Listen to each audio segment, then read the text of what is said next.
ನಮಸ್ಕಾರ, ನಮ್ಮೂರ ಸುದ್ದಿಗೆ ಸ್ವಾಗತ. ನಾನು ರೇಖಾ ಹಾಸನ.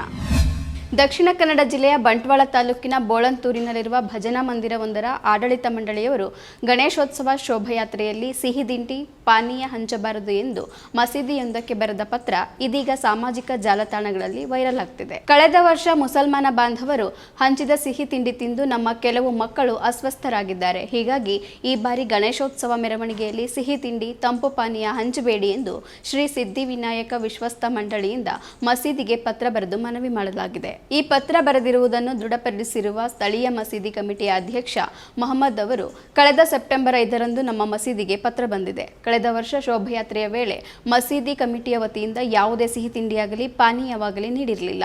ಊರಿನ ಕೆಲವು ಯುವಕರು ತಮ್ಮ ಕೈಯಿಂದ ಹಣ ಹಾಕಿ ಐಸ್ ಕ್ರೀಂ ಹಾಗೂ ತಂಪು ಪಾನೀಯದ ವ್ಯವಸ್ಥೆ ಮಾಡಿದರು ಎಂದು ತಿಳಿಸಿದ್ದಾರೆ. ಕಳೆದ ವರ್ಷ ನೀಡಿದ್ದ ತಿಂಡಿ ತಿನಿಸುಗಳು ತಿಂದ ಬಳಿಕ ಹಿಂದೂ ಸಮುದಾಯದ ಮಕ್ಕಳು ಅಸ್ವಸ್ಥರಾಗಿದ್ದ ವಿಚಾರ ಏನಾದರೂ ಮಸೀದಿಯವರ ಗಮನಕ್ಕೆ ತಂದಿದ್ದರೆ ಎಂದು ಕೇಳಿದಾಗ, ಇಲ್ಲ, ನಮಗೆ ಯಾವುದೇ ಮಾಹಿತಿ ಭಜನಾ ಮಂದಿರದ ಕಡೆಯಿಂದಾಗಲಿ ಅಸ್ವಸ್ಥರಾಗಿದ್ದರು ಎನ್ನಲಾಗಿರುವ ಮಕ್ಕಳ ಪೋಷಕರಿಂದಾಗಲಿ ತಿಳಿಸಿಲ್ಲ. ಈಗ ಪತ್ರ ಬಂದಿದೆ, ಅದಕ್ಕೆ ನಾವು ಯಾವುದೇ ಉತ್ತರ ನೀಡಿಲ್ಲ, ಅದರಲ್ಲಿ ನಮಗೆ ಆಸಕ್ತಿಯೂ ಇಲ್ಲ ಎಂದು ಸ್ಪಷ್ಟಪಡಿಸಿದ್ದಾರೆ. ಭಜನಾ ಮಂದಿರದ ಈ ನಿರ್ಧಾರದ ಹಿಂದೆ ಸ್ಥಳೀಯ ಬಜರಂಗದಳ ಹಾಗೂ ಸಂಘ ಪರಿವಾರದ ನಾಯಕರ ಕೈವಾಡ ಇರುವ ಆರೋಪ ಕೇಳಿಬಂದಿದೆ. ಈ ಪತ್ರವು ಕರಾವಳಿಯಲ್ಲಿ ಚರ್ಚೆಗೆ ಗ್ರಾಸವಾಗಿದ್ದು, ಇದು ಸೌಹಾರ್ದ ವಾತಾವರಣ ಸೃಷ್ಟಿಸುವುದನ್ನು ತಡೆಯುವ ಪ್ರಯತ್ನವಾಗಿದೆ ಎಂದು ಜನರು ಸಾಮಾಜಿಕ ಜಾಲತಾಣದಲ್ಲಿ ಅಭಿಪ್ರಾಯ ವ್ಯಕ್ತಪಡಿಸಿದ್ದಾರೆ. ಕೊಪ್ಪ ಪಿಎಸ್ಐ ಬಸವರಾಜ್ ತಮ್ಮದೇ ಠಾಣೆಯ ಮಹಿಳಾ ಪೊಲೀಸ್ ಸಿಬ್ಬಂದಿಗೆ ಲೈಂಗಿಕ ಕಿರುಕುಳ ನೀಡಿರುವ ಪ್ರಕರಣ ಬೆಳಕಿಗೆ ಬಂದ ಬೆನ್ನಲ್ಲೇ ಮತ್ತಷ್ಟು ಮಹಿಳಾ ಪೊಲೀಸರು ಇದೀಗ ತಮಗಾದ ಕಿರುಕುಳದ ಬಗ್ಗೆ ಮೇಲಾಧಿಕಾರಿಗಳ ಭೇಟಿಗೆ ಮುಂದಾಗಿದ್ದು, ಮತ್ತೆ 3 ಮಹಿಳಾ ಪೊಲೀಸ್ ಸಿಬ್ಬಂದಿ ಕೊಪ್ಪ ಡಿವೈಎಸ್ಪಿ ಬಳಿ ತೆರಳಿ ತಮ್ಮ ಅಳಲು ತೋಡಿಕೊಂಡಿದ್ದಾರೆ ಎನ್ನಲಾಗಿದೆ. ಚಿಕ್ಕಮಗಳೂರಿನ ಕೊಪ್ಪ ಡಿವೈಎಸ್ಪಿ ಕಚೇರಿಯಲ್ಲಿ ಸದ್ಯ ಮಹಿಳಾ ಕಾನ್ಸ್ಟೇಬಲ್ಗಳಿಗೆ ಕೌನ್ಸೆಲಿಂಗ್ ನಡೆಸಲಾಗ್ತಿದೆ. 3 ಮಹಿಳಾ ಸಿಬ್ಬಂದಿಯಿಂದ ಡಿವೈಎಸ್ಪಿ ಮಾಹಿತಿ ಕಲೆ ಹಾಕ್ತಿದ್ದಾರೆ. ಕೊಪ್ಪ ಡಿವೈಎಸ್ಪಿ ಹಾಗೂ ಮಹಿಳಾ ಕೌನ್ಸೆಲಿಂಗ್ ತಜ್ಞರು ವಿಚಾರಣೆ ನಡೆಸುತ್ತಿದ್ದಾರೆ. ಪಿಎಸ್ಐ ಬಸವರಾಜು ಕಿರುಕುಳದಿಂದ ಬೇಸತ್ತಿರುವ ಮಹಿಳಾ ಸಿಬ್ಬಂದಿಗಳು ಮೇಲಧಿಕಾರಿಗಳ ಮೊರೆ ಹೋಗಿದ್ದಾರೆ. ಕಳೆದ 2 ದಿನಗಳ ಹಿಂದೆ ಮಹಿಳಾ ಪೇದೆ ಆತ್ಮಹತ್ಯೆಗೆ ಯತ್ನಿಸಿದ ನಂತರ ಇದೀಗ ಮತ್ತೆ ಕೆಲವರು ತಮ್ಮ ನೋವು ಹೇಳಿಕೊಂಡಿರುವುದಾಗಿ ತಿಳಿದು ಬಂದಿದೆ. ಈ ನಡುವೆ ಡೆತ್ ನೋಟ್ ಬರೆದಿಟ್ಟು ಆತ್ಮಹತ್ಯೆಗೆ ಯತ್ನಿಸುವಾಗ ಸಿಬ್ಬಂದಿಯಿಂದ ರಕ್ಷಿಸಲ್ಪಟ್ಟ ಮಹಿಳಾ ಪೊಲೀಸ್ ಕಾನ್ಸ್ಟೇಬಲ್ ಭಾನುವಾರದಿಂದ ಮತ್ತೆ ಕರ್ತವ್ಯಕ್ಕೆ ಹಾಜರಾಗಿದ್ದಾರೆ.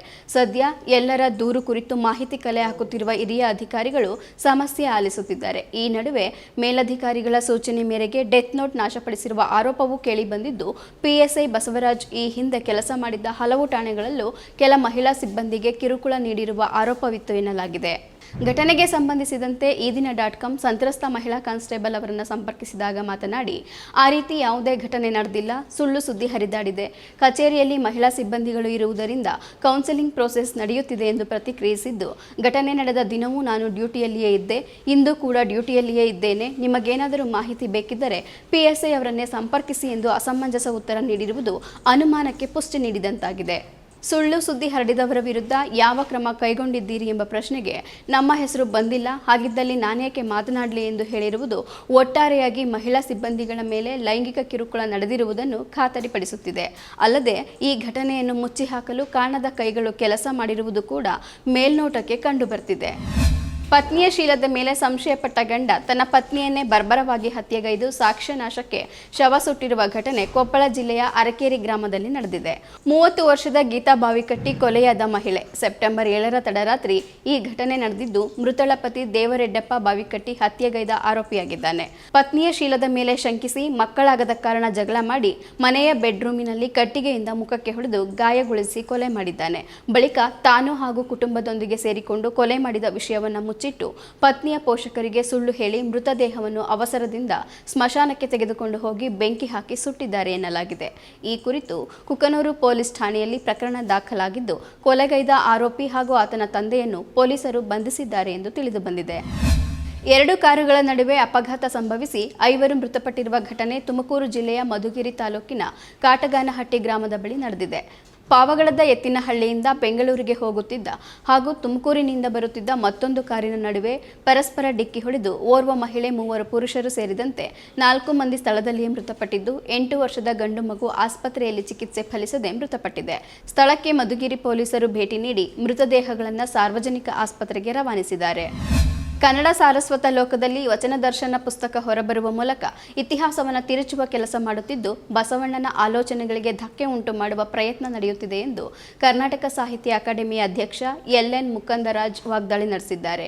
ಮಂಡ್ಯ ನಗರದ ಕರ್ನಾಟಕ ಸಂಘದ ಕೆವಿಎಸ್ ಭವನದಲ್ಲಿ ಭಾನುವಾರ ಹಮ್ಮಿಕೊಂಡಿದ್ದ ಪತ್ರಕರ್ತ ಗಣಗಂಗೂರು ನಂಜೇಗೌಡರ ರಣಧೀರ ಕಂಠೀರವ ಪುಸ್ತಕ ಬಿಡುಗಡೆ ಸಮಾರಂಭದಲ್ಲಿ ಮಾತನಾಡಿದರು. ಉರಿಗೌಡ ಮತ್ತು ನಂಜೇಗೌಡ ಎಂಬುವರಿಂದ ಟಿಪ್ಪು ಸುಲ್ತಾನ್ ಸಾಯಿಸಲ್ಪಟ್ಟನೆಂದು ಸುಳ್ಳು ಹೇಳಿಕೆಗಳನ್ನು ಬಳಸಿ ಇತಿಹಾಸ ತಿರುಚಲಾಗುತ್ತಿದೆ ಎಂದು ಕಿಡಿಕಾರಿದರು. ಜಿಲ್ಲೆಯಲ್ಲಿ ಜಾತಿ ಆಧಾರದ ಮೇಲೆ ಅಶಾಂತಿ ಉಂಟು ಮಾಡುವ ಹುನ್ನಾರ ನಡೆಸಿದ್ರು. ಮಂಡ್ಯ ಜನರು ಇಂತಹ ಜಾತಿ ಆಟವನ್ನು ಭೇದಿಸಿ ನಿಲ್ಲಿಸಿದ್ದಾರೆ. ಟಿಪ್ಪುವಿಗೆ ಮೈಸೂರಿನ ಹುಲಿ ಎಂಬ ಹೆಸರು ಕೊಟ್ಟವರು ಜಾನಪದ ಕವಿಗಳು ಮತ್ತು ಲಾವಣಿ ಜನರು. ಇತಿಹಾಸವನ್ನು ಸರಿಯಾಗಿ ತಿಳಿದುಕೊಳ್ಳಬೇಕು ಎಂದು ಸಲಹೆ ನೀಡಿದರು. ರಸ್ತೆ ಬಳಿ ನಿಂತಿದ್ದ ವಿದ್ಯಾರ್ಥಿಗಳ ಮೇಲೆ ಸಾರಿಗೆ ಬಸ್ ಹರಿದು ಓರ್ವ ಬಾಲಕ ಸಾವನ್ನಪ್ಪಿರುವ ಘಟನೆ ಬೆಳಗಾವಿ ಜಿಲ್ಲೆಯ ಅಥಣಿ ತಾಲೂಕಿನ ಗಲಗಲಿಯಲ್ಲಿ ಭಾನುವಾರ ನಡೆದಿದೆ. 10 ವರ್ಷದ ಸುನಿಲ್ ಮೃತ ಬಾಲಕ. ಆಗ ತಾನೇ ಟ್ಯೂಷನ್ ಕ್ಲಾಸ್ ಮುಗಿಸಿಕೊಂಡು ಹೊರಬಂದ ವಿದ್ಯಾರ್ಥಿಗಳು ರಸ್ತೆ ದಾಟಿ ಬದಿಯಲ್ಲಿ ನಿಂತಿದ್ದರು. ಈ ವೇಳೆ ಸರ್ಕಾರಿ ಬಸ್ಸೊಂದು ಮಕ್ಕಳ ಮೇಲೆಯೇ ಹರಿದಿದೆ. ಓರ್ವ ಬಾಲಕ ಸ್ಥಳದಲ್ಲೇ ಸಾವನ್ನಪ್ಪಿದ್ದು, ಹಲವರು ಗಂಭೀರ ಗಾಯಗೊಂಡಿದ್ದಾರೆ. ಅಪಘಾತದ ಭೀಕರ ದೃಶ್ಯ ಸಿಸಿ ಕ್ಯಾಮೆರಾದಲ್ಲಿ ಸೆರೆಯಾಗಿದೆ. ರಸ್ತೆ ಬದಿ ಮಕ್ಕಳು ನಿಂತಿರುವುದನ್ನು ಕಂಡರೂ ಕೂಡ ಚಾಲಕ ನಿರ್ಲಕ್ಷ್ಯ ವಹಿಸಿದ್ದು ಬಸ್ ಚಲಾಯಿಸಿಕೊಂಡು ಹೋಗಿರುವುದಾಗಿ ತಿಳಿದು ಬಂದಿದೆ. ಬಸ್ ಚಾಲಕನ ಬೇಜವಾಬ್ದಾರಿ ಚಾಲನೆಗೆ ಬಾಲಕ ಬಲಿಯಾಗಿದ್ದಾನೆ. ಚಾಲಕನನ್ನು ಬಂಧಿಸಿ ಶಿಕ್ಷಿಸುವಂತೆ ಸ್ಥಳೀಯರು ಆಗ್ರಹಿಸಿದ್ದಾರೆ. 1ರಿಂದ 8ನೇ ತರಗತಿಯಲ್ಲಿ ಕಲಿಯುವ ವಿದ್ಯಾರ್ಥಿಗಳಿಗಾಗಿ ಅಲ್ಪಸಂಖ್ಯಾತರ ಕಲ್ಯಾಣ ಇಲಾಖೆಯು 2024-25ನೇ ಸಾಲಿಗೆ ಸಂಬಂಧಿಸಿದಂತೆ ಅಲ್ಪಸಂಖ್ಯಾತರ ಸಮುದಾಯದ ವಿದ್ಯಾರ್ಥಿಗಳಿಗಾಗಿ ಮೆಟ್ರಿಕ್ ಪೂರ್ವ ವಿದ್ಯಾರ್ಥಿ ವೇತನ ಯೋಜನೆಯಡಿ ಆನ್ಲೈನ್ ಮೂಲಕ ಅರ್ಜಿಗಳನ್ನು ಆಹ್ವಾನಿಸಲಾಗಿದೆ. ಆನ್ಲೈನ್ ಮೂಲಕ ಅರ್ಜಿಗಳನ್ನು ಸಲ್ಲಿಸಲು ಅಕ್ಟೋಬರ್ 31ರಂದು ಕೊನೆಯ ದಿನಾಂಕವಾಗಿದೆ. ವಿದ್ಯಾರ್ಥಿಗಳು ಅಲ್ಪಸಂಖ್ಯಾತ ಸಮುದಾಯದ ಮುಸ್ಲಿಂ, ಕ್ರಿಶ್ಚಿಯನ್, ಜೈನ್, ಬೌದ್ಧ, ಸಿಖ್ ಮತ್ತು ಪಾರ್ಸಿ ಜನಾಂಗಕ್ಕೆ ಸೇರಿದವರಾಗಿರಬೇಕು.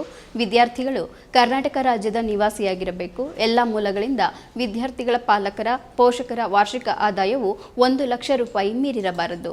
ಪ್ರಸಕ್ತ ಶೈಕ್ಷಣಿಕ ವರ್ಷದಲ್ಲಿ 1ನೇ ತರಗತಿಯಲ್ಲಿ ವ್ಯಾಸಂಗ ಮಾಡುತ್ತಿರುವ ವಿದ್ಯಾರ್ಥಿಗಳು ಹೊಸದಾಗಿ ಅರ್ಜಿಯನ್ನು ಸಲ್ಲಿಸಬೇಕು. ಕಳೆದ ವರ್ಷದಲ್ಲಿ ವಿದ್ಯಾರ್ಥಿ ವೇತನ ಮಂಜೂರಾದ ವಿದ್ಯಾರ್ಥಿಗಳ ಅರ್ಜಿಗಳನ್ನು ಆಟೋ ರಿನಿವಲ್ ಎಂದು ಪರಿಗಣಿಸಲಾಗುವುದರಿಂದ ಸದರಿ ವಿದ್ಯಾರ್ಥಿಗಳು ಮತ್ತೊಮ್ಮೆ ಅರ್ಜಿ ಸಲ್ಲಿಸುವ ಅವಶ್ಯಕತೆ ಇರುವುದಿಲ್ಲ. ಹಿಂದಿನ ವರ್ಷ ವಿದ್ಯಾರ್ಥಿ ವೇತನಕ್ಕಾಗಿ ಅರ್ಜಿ ಸಲ್ಲಿಸಿ ವಿದ್ಯಾರ್ಥಿ ವೇತನ ಮಂಜೂರಾಗದೇ ಇದ್ದಲ್ಲಿ ಅಂತಹ ವಿದ್ಯಾರ್ಥಿಗಳು ಹೊಸದಾಗಿ ಅರ್ಜಿ ಸಲ್ಲಿಸಬೇಕು. ಪ್ರೀ ಮೆಟ್ರಿಕ್ ಯೋಜನೆಯ ಪ್ರಯೋಜನ ಪಡೆಯಲು ವಿದ್ಯಾರ್ಥಿಗಳು ತಮ್ಮ ಬ್ಯಾಂಕ್ ಖಾತೆಗೆ ಆಧಾರ್ ಸೀಡಿಂಗ್ ಆಗಿರುವ ಬಗ್ಗೆ ಹಾಗೂ NPCI ಮ್ಯಾಪಿಂಗ್ ಆಕ್ಟಿವ್ ಆಗಿರುವ ಬಗ್ಗೆ ಖಚಿತಪಡಿಸಿಕೊಳ್ಳಬೇಕು ಎಂದು ಅಲ್ಪಸಂಖ್ಯಾತರ ಕಲ್ಯಾಣ ಇಲಾಖೆಯು ಪ್ರಕಟಣೆಯಲ್ಲಿ ತಿಳಿಸಿದೆ. ಮತ್ತಷ್ಟು ನಿಮ್ಮೂರ ಸುದ್ದಿಗಾಗಿ ಈದಿನ.com ಯೂಟ್ಯೂಬ್ ಚಾನಲ್ ಸಬ್ಸ್ಕ್ರೈಬ್ ಮಾಡಿ, ಬೆಲ್ ಐಕಾನ್ ಕ್ಲಿಕ್ ಮಾಡಿ. ನಮಸ್ಕಾರ. ಮತ್ತಷ್ಟು ವಿಶೇಷ ವಿಡಿಯೋಗಳನ್ನು ನೋಡಲು ಮತ್ತು ಹೊಸ ವಿಡಿಯೋಗಳ ಬಗ್ಗೆ ತಿಳಿಯಲು ಈದಿನ.com ಯೂಟ್ಯೂಬ್ ಚಾನೆಲ್ ಸಬ್ಸ್ಕ್ರೈಬ್ ಮಾಡಿ ಮತ್ತು ಬೆಲ್ ಐಕಾನ್ ಕ್ಲಿಕ್ ಮಾಡಿ.